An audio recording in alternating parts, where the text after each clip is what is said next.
grownfolksmusic.com. This is Tito Jackson, and you're hanging with Grown Folks Music. Tito Jackson. Yes. Welcome to grownfolksmusic.com. Thank you for having me. Thank you for your time. I heard that you've been describing your new music as grown folks music.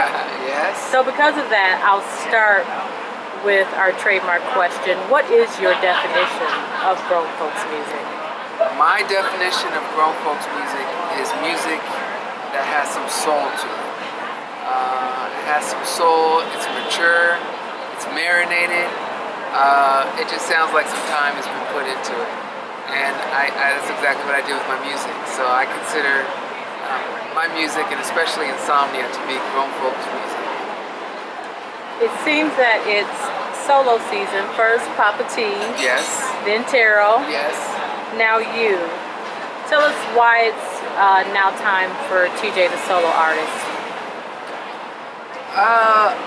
I've been doing music for so long, but this is the first time I've kind of been in control of my own destiny, in complete control of my sound. And I just think I'm in a place in my life where I have a lot to say musically, not only sonically but also lyrically. So for me, this is the time. All the kids, I'm a big family guy, but all my kids are getting bigger and older and more stable. And now it's time to re-put myself as a focus point and to do my music. Speaking of Papa T, he poured so much into 3T, into you as an artist.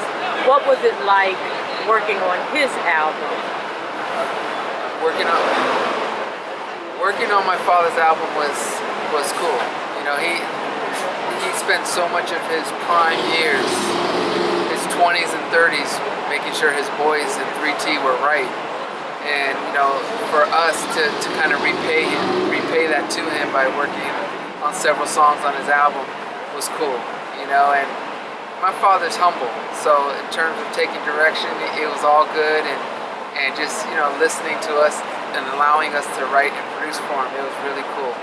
It was just another lesson and another example of the importance of humility, especially coming from someone like him who's a rock and roll Hall of Famer. That's stuff that I take to heart and something I'm lucky and appreciative of. You mentioned Insomnia earlier. Yes. Speaking of Insomnia, you came out swinging. That video is a whole mood. Yes. Talk about Insomnia and what's to follow. So Insomnia was one of the, Insomnia, I'll say it this way. It's definitely it was purposely released as the first single because I wanted to make sure people understood that if you hadn't seen me in some time, there's some maturing that has happened. And I wanted to come out with something that was sultry and something that would get people's attention in the right way. And that was one reason why I wanted to do the video that way. I wanted it to be beautiful and strong, and I'm really happy with how everything's came out, and I think it's one of those songs that will continue to evolve for people, and it's a throwback to that classic 90s sound, which is something I wanted to relaunch myself with. It's a time period of music that I think is still underappreciated and not loved like it should be. So I wanted to make sure my first song out would represent that and hopefully bring some people back into that time period. Speaking about 90s music, I kind of have two things I want to touch on. I saw a picture of you on Instagram with Al B. Sure. Yes. Is Al B. Sure going to be, he's kind of one of the kings of 90s Good call, yeah. R&B. Is he going to be involved with your project, or is that a surprise? So, not in this project, but Al B. may be involved in future projects. He's always been really good to me and my family.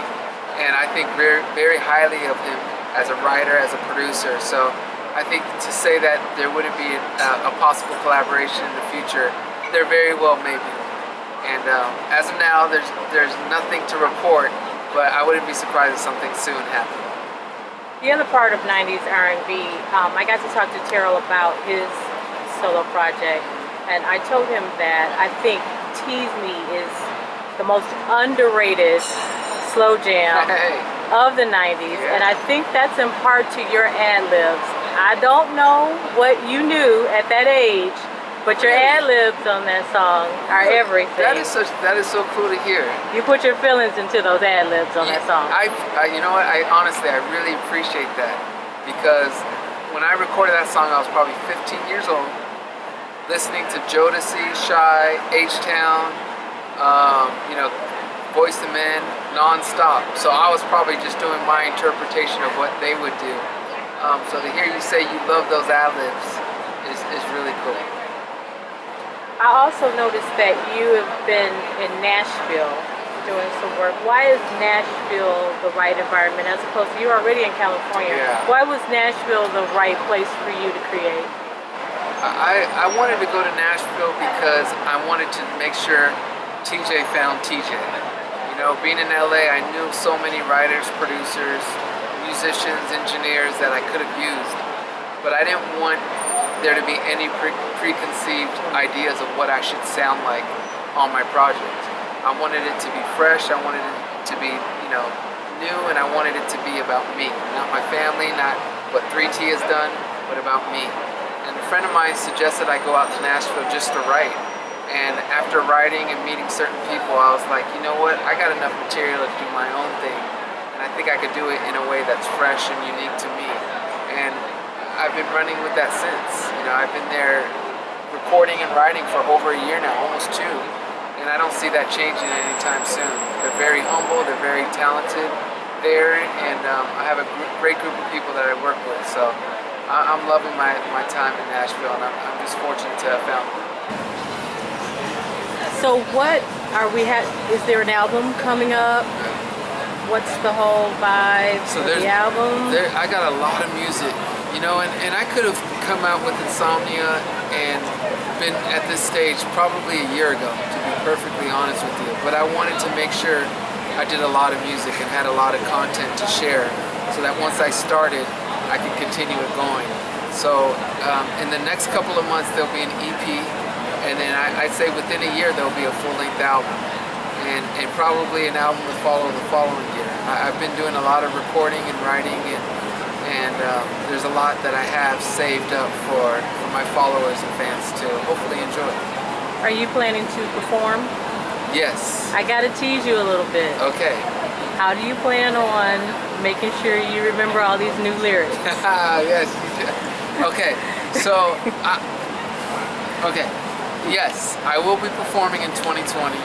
I wanted to start off slowly to make sure I got back into the groove before I took on the task of performing, because when I hit the stage, I want to make sure my fans love it and it's something special and great.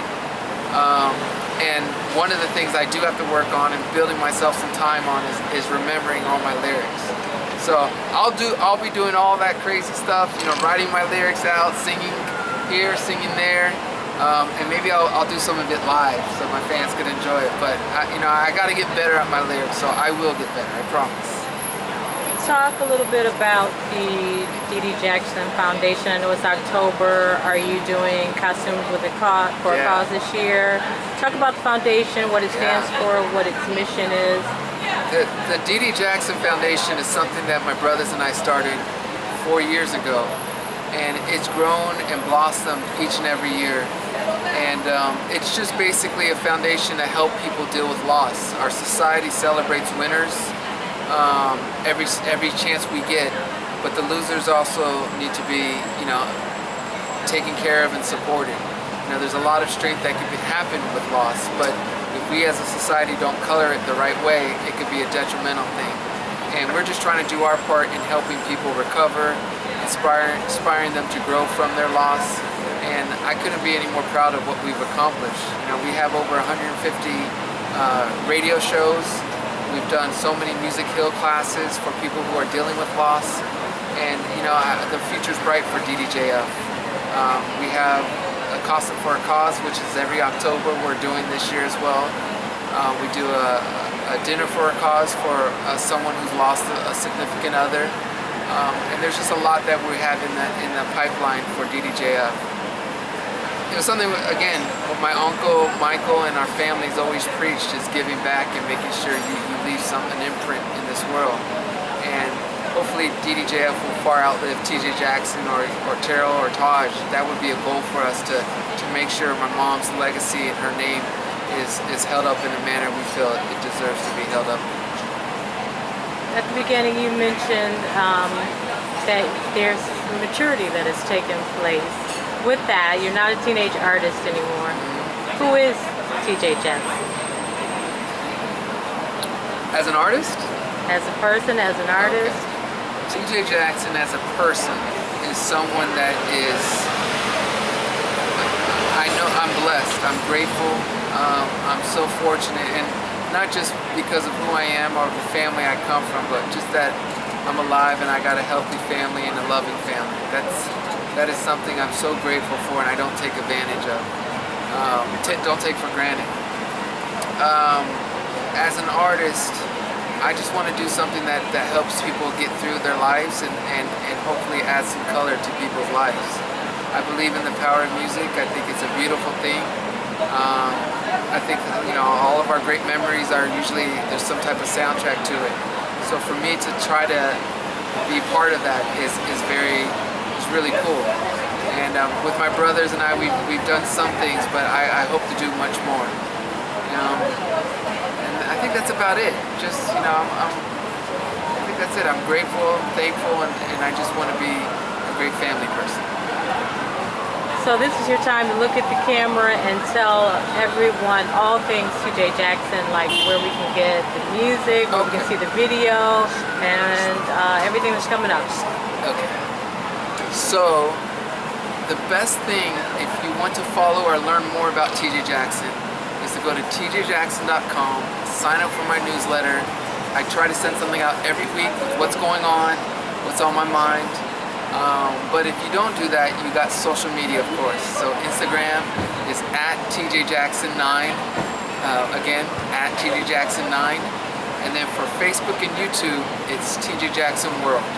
So make sure you follow me on social media, join me on my journey, and that's pretty much it.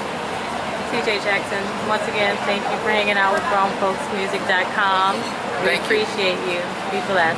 Thank you, and I love your name. So I love Grown Folks Music. I like that. So take care, you guys. GrownFolksMusic.com